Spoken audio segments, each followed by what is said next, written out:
Alright, so we all know how important it is to give mock tests and analyze them during the last month for the NEET exam. But in order to get you that best understanding on what exactly to write down, note down and look into, that is how to maintain a mock analysis book, I am going to be showing what I had done during my last month, showing you line by line the different things I had written down and the kind of schedule I followed with respect to revising those things. So in this video, you will get a good understanding on what it really means to say that I maintained a mock analysis book, because this is one of the essential things which you should do when it comes to the last month for the NEET exam. So let's get into the video. Alrighty, so this was my mock analysis book and I started it once the test series had started in my coaching institute around like 20th March. And I know that if I had not maintained this book, I would not be getting anywhere near the marks which I had scored in the NEET exam. As you can see in this page, I've not noted down all the tests which I had done, but on an average, my score was between 610 till 650. A few times it peaked to 680, but overall this was my average marks. Moving on, if I talk about how I maintained it, at the beginning, I started noting down everything. I gave a lot of time for analysis, but slowly once I got used to the art of analyzing tests, it got easier, So in the first test, I started noting down a lot of questions, answers, and I went in depth NCERT, but it kind of changed over time, which I will get into later on. So here in this chapter, Evolution, the question paper had asked a question which was factual. So I noted down that question, but alongside that, from the NCERT textbook, if there was any other factual information which could be asked in the NEET exam, I also noted down that.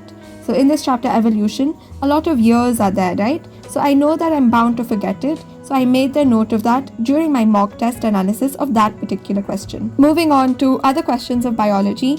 Again, if it was factual, I made a point to note down any other factual information which was present in that chapter. In that way, you're coordinating all the components of the chapter. So that was kind of how it went for biology.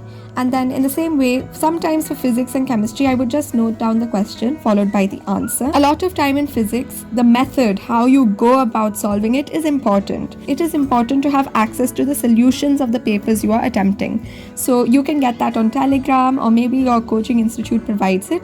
But through that, look at the method. And if you feel like you will not remember this method, note it down. If you know that method, then note down how to go about it. So again, in chemistry, I would note down factual facts and like that, I would move further. Again, over here, you can see that for physics, there are certain tables. And instead of like taking the NCERT the day before the NEET exam, it's much better to incorporate it into one single book. Because one, it's concise, and two, you know what to study. You're not going to waste time flipping through the pages. In some chapters, the formula is something which I will not remember, and it can be directly asked. So if you see in the NEET previous year questions, they have asked a lot of questions regarding end correction, open organ pipe. So it is necessary to remember the formula. So you can do that by just noting it down and highlighting it, because you need to remember it and you need to go through it at least a few times before the actual NEET exam. Over here, these are certain things which I am fine with that chapter. I was comfortable with that chapter, but a few questions I still did not go well in it, so I noted them down. And again, in biology, if there were any tables, any diagrams anything could be asked related to it, pertaining to that, I would note that down. So again, instead of wasting time in flipping through the pages of NCERT and finding the Krebs cycle, I just need to open my mock analysis book to do that. Further on, if we go through the pages, you can see I attempted a lot of papers. And what I'm trying to say here is that you might have attempted just 10 mock tests in the month. But if you analyze that properly, not just the questions which they present, but also relatable questions, things which can be related to that, it will really be worthy, right? So instead of attempting 100 questions, if you attempt 50 questions and analyze that properly in all aspects, go through the NCERT and find points which are related to that, you are going to do well. And see, sometimes the paragraph is not important. Keywords are important. So make a note of that. Find those keywords from that chapter, from that paragraph, and just note down the keywords. So over here, again, some concept base. And from the answer, if there was any fact which could be presented, I would write that down separately.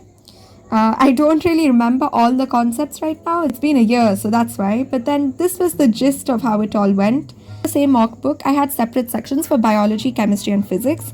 It's not necessary, but then sometimes if you feel like you need to add more and more information and it's taking up too much space of the mock test section, make a note of it over here. And I had a separate one page which was filled with very, very, very essential points. Over time, your mock analysis book is really going to accumulate, and it will seem a bit of a nuisance to go through every single question. So in that time, what you should do is maintain a smaller version of it. So in a week, if I had attempted 10 tests and I had analyzed that in this book, further what I would do was I would select points which I knew that I was bound to forget from the mock analysis book and note it down separately. So over time, instead of reading my mock analysis book, if I needed to go fast, I would just look into this particular section that is in that separate page. So out of the 100 questions which I've attempted, at point A in time, it was necessary to note it down. But further in time, after 2 weeks, after reading that mock book twice, I don't need to read it again. Make yourself save time. Please make another part of it, a shorter version of your present mock analysis book. That's the entire gist of my mock analysis book. I really do hope it has helped you. And if I was to just pick a single piece of advice to give to you NEET aspirants at this point of time, it would be certainly to make a mock analysis book. It's not necessary to make it as colorful as I did. It's just I needed to be brought into that zone and I needed to have that attractive sort of attention, and I could do that by maintaining it in this manner. So I hope you could draw some views on how it is to maintain one, and it is important to analyze. It's not necessary to go beyond and attempt thousands of tests, but the tests you attempt, you need to be able to draw opinions. Don't just look at the question and then the answer. Rather go beyond and think what kind of things can be asked with respect to this. If it is a fact, find 10 more facts that can be asked from that chapter. That is how you compile the test and connect it with the NCERT. That is how you have to go about it. I hope you understood it. And if you have any sort of doubts and if you're feeling low, if you need any sort of motivation, I am here for you. You can comment down below or you can reach out to me through email or through Instagram. That's it for now. All the best NEET aspirants, and come back next week for more time out with Aisiri.